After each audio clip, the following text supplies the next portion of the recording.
तुलसीदास जी लिखते हैं, हाथ वज्र और ध्वजा विराजे, कांधे मूंज जनेऊ साजे।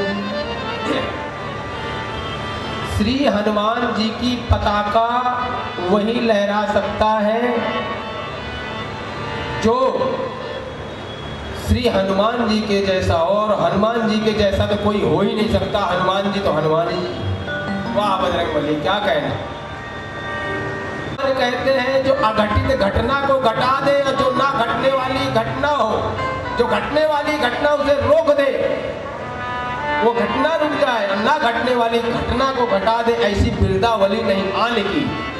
ये हनुमान के ही बस में है, बाकी कोई नहीं कर सकता है।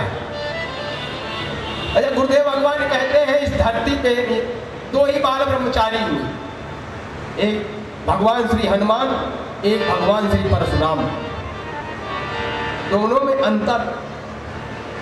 हनुमान जी कभी किसी से नहीं कहा कि मैं ब्रह्मचारी हूं, लेकिन परशुराम जी क्या कह रहे हैं, बाल ब्रह्मचारी अति कोई, अविश्व विदित क्षत्रिय कुल द्रोही। बार बार जब उन्होंने सुना श्री सीताराम स्वयंवर हो रहा है और प्रभु श्री राम ने धनुष तोड़ दिया, तो वहां पर पहुंच गए, और पहुंचने के बाद अपने आप को कह रहे हैं कि मैं ब्रह्मचारी हूं। सामने खड़ा हुआ ब्रह्म नहीं देख रहे हैं, सामने खड़े हुए ब्रह्म को नहीं देख रहे हैं। श्री राम जी सामने खड़े हैं, उनको भगवान श्री परशुराम जी नहीं देख रहे हैं, और कह रहे हैं मैं ब्रह्मचारी हूं। बाल ब्रह्मचारी यदि कोई विश्व विदित क्षत्रिय कुल द्रोही, मैं क्षत्रिय कुल का द्रोही हूं। और भुज पर भूमि भूप बिनु किन्नी, और विपुल बार मही देवन दिन्नी। इतने क्रोधित हो गए, बोलने लगे मैं 21 बार इस धरती से क्षत्रियों को निपटा चुका हूं, और महादेव को दान दे चुका हूं इस धरती को। किसी ने पूछा कि जब परशुराम क्षत्रिय को एक बार दो बार क्षत्रियों का समापन कर दिया, फिर कहां से क्षत्रिय आए भाई? सवाल बहुत बढ़िया था, प्रश्न अच्छा था, लेकिन परशुराम ने कभी किसी महिला, स्त्री, बुजुर्ग और बच्चों पे हाथ नहीं उठाया, और बच्चे जब बड़े हुए फिर वही करने लगे तो परशुराम ने फिर काटा है, फिर मिटाया है। लक्ष्मण जी से वार्ता होने लगी, परशुराम गुस्सा गए, रे नृप बालक काल बस बोलत तो ही न संहार, धन हुई सम त्रिपुरारी विधि, और धनु विदित सकल संसार। महादेव का जी का धनु आया, और इसे तोड़ने के बाद में, हे बालक तेरा काल आ गया है, तू अभी मुझे देख जान नहीं रहा है। अपने कुठार, कुठार कहते फरसा को, बार बार फरसे को दिखा रहे हैं, लेकिन लक्ष्मण जी उनके फरसे को देख ही नहीं रहे, क्योंकि हथियार को देखने में तो लड़ाई करने का मन करता है, हथियार देखने को। लक्ष्मण जी ने कहा मुझे फरसा मत दिखाइए। बोले क्यों? बोले एक ओर बाण धारे, एक ओर कृष्णान धारे, एक ओर धनुई और एक ओर डोर लागी है, और एक ओर कुठार धारे हाथ में लिए दौड़ के आए हुए। हमने तो यह जानो कि जनकपुरी में कोई कुशल कारीगर शस्त्र बेचे भी को आए हो। जी ने कहा तुम्हें मैं शस्त्र बेचने वाला दिखाई दे रहा हूं। बोले प्रभु मुझे तो ऐसे ही लगा कि कोई शस्त्र बेचने को आया है। कभी कभी ऐसा होता है, व्यक्ति जो है किसी को कुछ दिखाना चाहता है, बार बार दिखाना चाहता है, कुछ करता है, दिखाने में लगा रहता है, क्या दिखाए। गुरुदेव भगवान कहते हैं किसी को दक्षिणा में अंगूठी मिल गई, पंडित जी को दक्षिणा में अंगूठी मिल गई, किसी सेठ लाला ने दे दिया हो, कहीं पे कर्मकांड ने कुछ किए होंगे, मिल तो गई, बढ़िया अच्छी बात। उन्होंने अंगूठी उंगली में पहन ली। लाला जी की दुकान थी मिठाई की, चले गए उस पर, अब उनको मिठाई नहीं लेना था, अंगूठी दिखानी थी लाला जी को, ये मिठाई क्या भाव, ये मिठाई क्या भाव, ये मिठाई क्या भाव। लाला जी ने बहुत देर तक देखते रहे। लाला जी ने अपनी चद्दर उतार दी। लाला जी जो है बाजूबंद पहने रखे थे, मोटा सा सोने का यहाँ पहन रखे थे। उन्होंने कहा पंडित जी, बोले हाँ, बोले एक ही भाव है सब। वो भी अपना बाजूबंद दिखा दिया, बोले सब एक भाव है, कोई से भी ले जाओ। तो व्यक्ति की कभी कोई ऐसी प्रवृत्ति होती है, देखिए वो लीला है भगवान की, परशुराम भगवान है, वो लीला है, वो लीला कर रहे हैं। राम भी भगवान है, वो भी लीला कर रहे हैं। तो ये तो एक ग्रंथ कथा है जो कही जाती है, इनके द्वारा समझाया जाता है, बताया जाता है कि इनके मार्ग पर इसी तरह से हम चलें, ये करें, ये ना करें, क्या करना है, क्या नहीं करना है, वो बताया जाता है।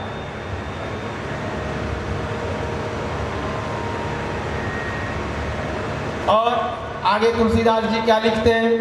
शंकर सुमन केशरी नंदन, शंकर सुमन केसरी नंदन, तेज प्रताप महाजगवंदन, तेज प्रताप महाजगवंदन, शंकर सुमन केसरी नंदन, तेज प्रताप महाजगवंदन,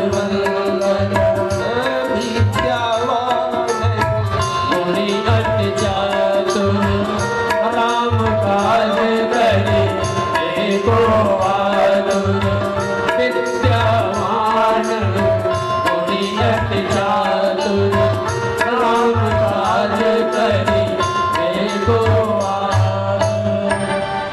तुलसीदास जी लिखते हैं शंकर सुमन केसरी नंदन।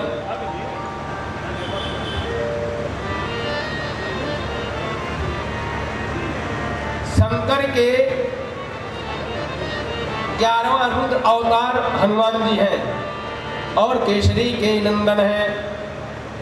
और इतना तेज है हनुमान जी का, इतना प्रताप है कि महाजगवंदन पूर जितने भी लोग हैं सब उनको जगवंदन कर रहा है, नमन कर रहा है।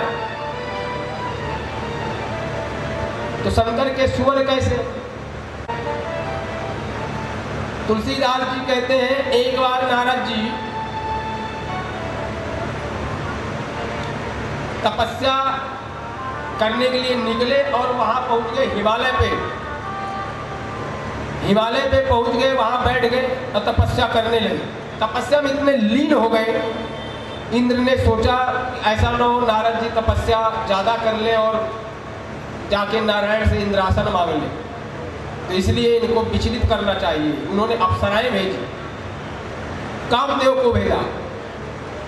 कामदेव ने तरह तरह के खेल दिखाए, अपने तीर और बाण सब चला लिए, नारद जी को कुछ नहीं हुआ। जब नारद जी को कुछ नहीं हुआ, नारद जी वहां से आए, लेकिन एक चीज हो गया, घमंड हो गया, अहंकार हो गया। नारद जी वहां से आए, सोचे अब तो मैं भी सबके जैसा हो गया, मैं भी जो काम को जीत लिया हूं, कामेंद्रियों सबको जीत लिया हूं। अब जिस तरह से शिव है, नारायण है, वैसे मैं भी हो चुका हूं। नारायण के पास में गए, शिव के पास। जब सारी कहानी शिव को उन्होंने बताया तो महादेव ने उनको मना किया, बोले देखो ये हमें तो बता रहे हो, लेकिन विष्णु को मत बताना, नारायण को मत बताना। हमें बता दिए ठीक है, और अगर बात चले तब भी मत बताना। कोई बात भी चले, नारायण ये भी पूछे भी आपसे कि वहां गए थे तपस्या करने, क्या फल मिला, क्या हुआ, तब भी मत बताना। मुनि गति देखी सुरेश डराना, मुनि गति देखी सुरेश डराना, काम बोल कीन सनमाना, काम बोल कीन सनमाना।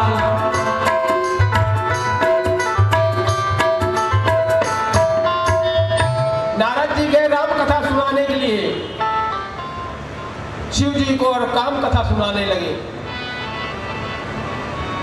बोले मैंने तो काम को जीत लिया है।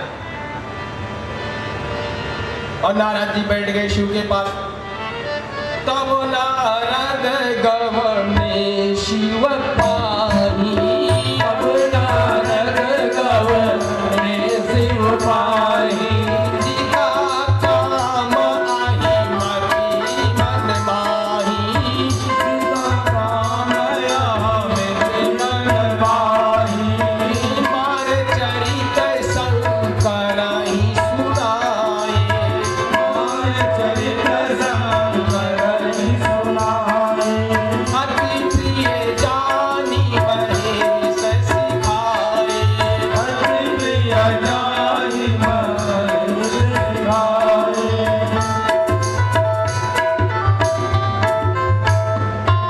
नारद जी ने सारी कहानी अपनी बताई और शिव जी ने मना किया, नहीं माने। शिव जी ने अपना जान करके उनको समझाया। अति प्रिय जानी महेश सिखाए। शिव जो है उनको सिखा रहे हैं, बता रहे हैं नारद जी को। क्या बता रहे हैं कि हमसे तो कह दिया, लेकिन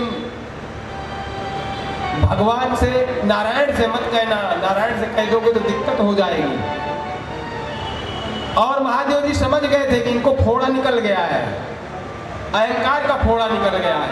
अभी जैसे आपको थोड़ा सा फोड़ा निकल जाए और डॉक्टर के पास जाओ तो डॉक्टर कहता है अभी दवाई देने लायक नहीं हो, ना ऑपरेशन के लायक, थोड़ा और उठने दो फोड़े को, इलाज तब होगा। और वही नारद जी के साथ में हुआ। नारद जी महादेव के पास से उठ करके चले आए। बोले इनको जलन हो रही है, मैं आगे बढ़ रहा हूं, मैंने काम को जीत लिया, बताया कि इन्हें ईर्ष्या हो रही है।